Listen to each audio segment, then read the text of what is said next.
In the first year of my marriage, I started gambling. One day, while hanging out in the park with some friends, a guy came over and said, "There's a new game and it pays really well." He was talking about slot machines. "Yesterday, someone put in $50 and won $1,000, he said. I got curious and asked, "Show me how it works." A few of us pulled our money together and played, but we didn't win anything.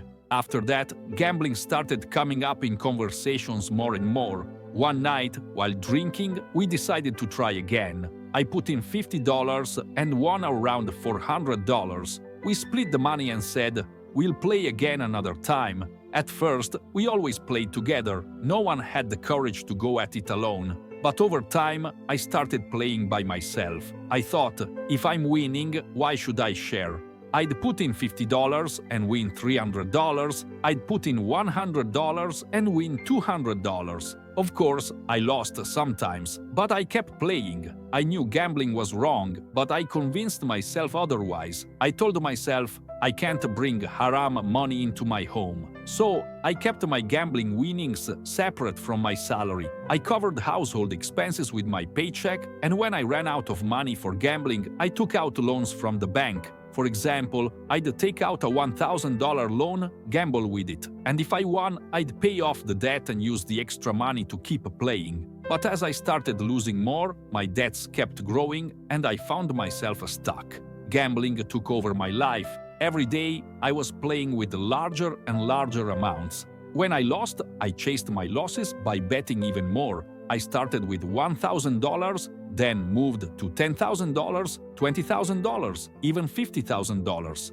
I was taking out loans just to play, paying them off when I won and borrowing more when I lost. I had a steady job making $4,000 to $5,000 a month, but I was placing bets worth $40,000 to $50,000. Since I was constantly borrowing and repaying, the banks trusted me. But at some point, I maxed out my credit limit and I couldn't get any more loans. My debt had reached $80,000. At first, my wife didn't notice, but she started getting suspicious. When she asked what I was doing on my phone, I'd open Instagram and pretend I was just scrolling through the social media. When I had no money left, I'd just go home and sleep. But at night, I'd wake up, stressing over how I was going to pay my debts. Eventually, I couldn't hide it anymore. One night, after drinking, I built up the courage to tell my wife everything. "I'm ashamed to tell you this, but I don't see a way out," I admitted. She looked at me and said, "No matter what, I'm with you, but you can't make this mistake again." Then she gave me the gold she had saved before we got married. We used a part of it to pay off some debt, but I still had $30,000 left to pay. My wife wanted me to tell my family. At first, I refused, but in the end, I agreed. We went to see them and I tried to explain, but the words got stuck in my throat. "I don't want any help. I want to pay for my own mistakes," I said. At that time, I was paying $3,000 of my salary toward loans and $2,000 for rent. My debt wasn't gone, but it was getting smaller. Right in the middle of all this, my wife told me she was pregnant. The first thing that crossed my mind was that I couldn't let my child grow up on haram money. But then I started thinking about gambling again as a way to pay off my debt. "I'll just play one last time, clear the debt, and then quit for good," I told myself. So I took out another loan and emptied my accounts. Of course, the inevitable happened. I lost everything. This time, I couldn't even get another loan. My last resort was asking my mom for help. "Mom, I need a loan. Can you help me?" I asked, and I tricked her into taking out a loan for me. At first, she knew about it, but then I started taking out loans from her account without her knowledge. I did the same thing with my dad's account. My debt had reached $1 million.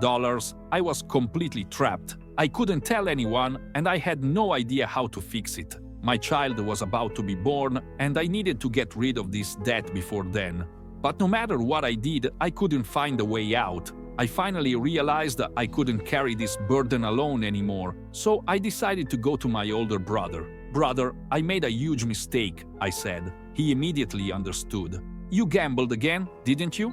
I lowered my head and said, "Yeah, I did." Then I broke down and hugged him, unable to hold back my tears. When I told him about my debt, he was shocked. "What have you done? How could you take money from our family?" he asked. "I don't want them to find out. Let the creditors come after me, but don't let our family know," I begged him. "How are we going to fix this? How many months behind are you?" he asked.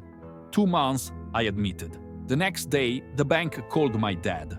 When he found out, he called me right away. "A loan was taken out from my account. Do you know anything about this?" he asked. "Yes, Dad, we need to talk," I said. And at that moment, I had no choice but to confess everything. My brother sat me down and said, "If you had $50,000 in debt, even $100,000, I could understand. But how did you rack up $1 million? Do you realize what you've done to yourself? Do you see how much you've hurt your family?" I lowered my head. I had no answer. Facing my father was the hardest part. I didn't have the courage to walk in. I stood outside their house for half an hour. When my mom opened the door, she looked surprised. "What are you doing here?" she asked. I simply said, "I came home." I walked inside, and my brother explained everything to my dad. My father looked me in the eyes and said, "What are you doing? What are you chasing?" "I don't know, Dad. I don't know what I'm doing," I replied. Then my brother stepped in. "Dad, I'll pay off your loan, but don't ask this kid for a single penny. Don't pressure him. I've got his back." To cover half my debt, we sold the house my brother and I co-owned. I started paying off the rest in installments. At that moment, I made a promise to myself I will never drag my family into this again. A little while later, my child was born. I held my baby in my arms, but I couldn't even look at their face. It felt like they understood everything, as if they were asking me, "How could you do this? How did you let it get this bad?" That was the lowest I had ever felt. Through all of this, I saw the true colors of the people I had called my closest friends. When I was winning, I shared my money with them, but when things went south, not a single one of them called to ask, "Do you have food at home? Can you buy formula for your baby?"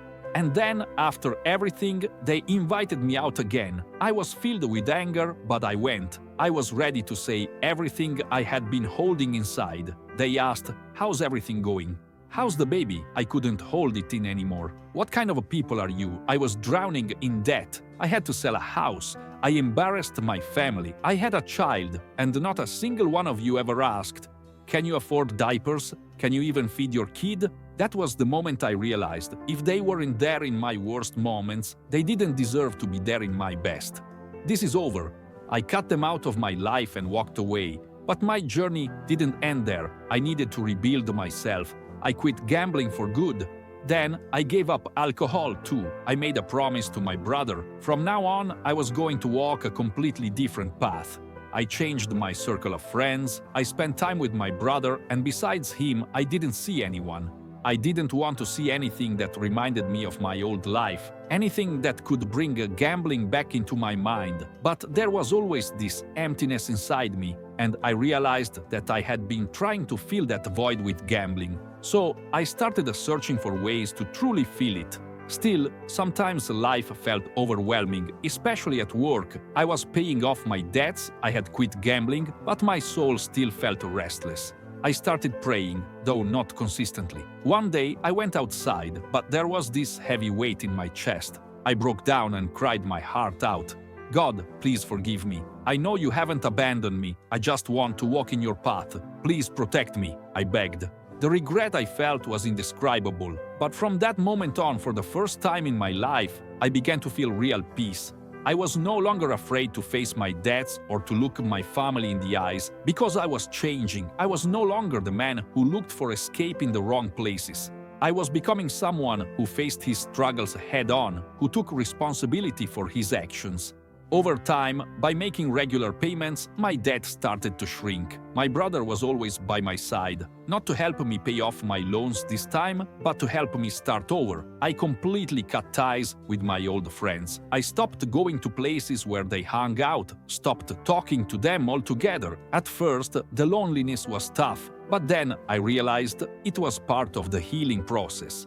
I started looking for new things to keep myself busy. My child was growing up. and I wanted to be a father he could look up to. I needed something to replace the years I had lost to gambling, something to truly fill the emptiness inside me. So I focused more on my job. I took on extra work to increase my income, and most importantly, I worked on fixing my relationship with my wife. She had always stood by me, but I questioned whether I even deserved her love. Yet, she always told me, "What matters is where you're going now, not where you were before." One day, my child took his first steps. As he ran toward me with dough, This story shows how gambling can completely take over a person's life, pulling them down to rock bottom and making them lose the most valuable things: their family, their peace, and even their self-belief. But it also reminds us of one important truth. No matter how far you fall, it is always possible to stand back up. Addictions are like a shadow that slowly steals your life. At first, they seem harmless, but over time, they take control. But remember, there is always a way out. Real strength comes from turning away from mistakes, facing your past, and starting over. If you're struggling with something similar, know that you are not alone. Don't be afraid to ask for help.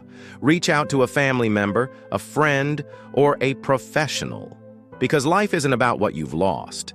It's about what you can still gain. And the greatest victory is winning yourself back. Thank you for listening. If this story resonated with you, don't forget to like and share so it can reach more people.